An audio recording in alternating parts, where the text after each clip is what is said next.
I'm going to do some of the techniques empty hands now, so you can see the correlation. The strike comes, simple parry. I can grab and then come up to the wrist. One more time. The same technique as I did earlier. From here, push up, coming up to his wrist, and striking.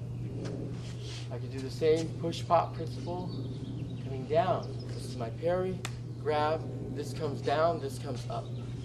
Okay? Block, I can strike, boom, and then that's my disarm. Coming outside, these are the elbow techniques, straight and bent. Okay? Parry, straight. The bent I like because this creates a lot of stress on his elbow and his shoulder right here. And from here, you're going to take a lot of pain on someone. Okay? I can do a shoulder lock technique from here. See, from this position, I'm going to grab. All I have to do is put my hands together, and then I'm going to take his shoulder out from here. One more time. This is the parry, grab.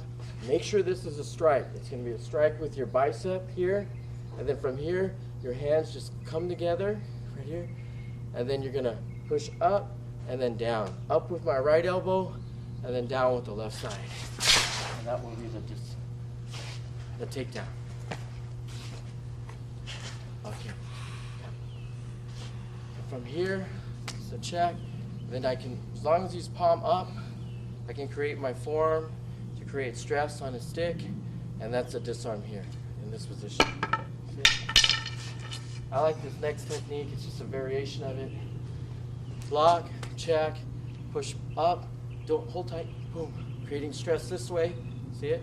So he's not, he doesn't want to let go. Then I lock. I call this one a corkscrew. Here, push, get him at a 90, and then this just starts with this. I'll do it a little slower. Parry, boom. From here, see how I'm pulling up and I'm pushing down. You're always going in opposite forces. Then from here, I lock the stick with my forearm. I create the hold tight. See how I have him at a nice 90 hold tight from here? And then from here, I can either throw it into his face or I can throw it out. Same technique, you could use this, use leverage with the right forearm in this position. See it? And the other one will use leverage with the left forearm here in this position. And then from here, that's a disarm. And depending on what stage that the strike comes, you could try to disarm here, and then if he holds it, then you just go to another, same technique. See it? You just lock him, and then you just throw it this way. So, obviously, initially, you want to try to get it really fast. But whatever the technique is, if this doesn't work, then maybe I go to this technique, and then this way. If the push pop, even from here, this is the parry, grab, and then it's striking down. That's the push pop. From the outside. If this technique doesn't work here, then I can just roll into a snake.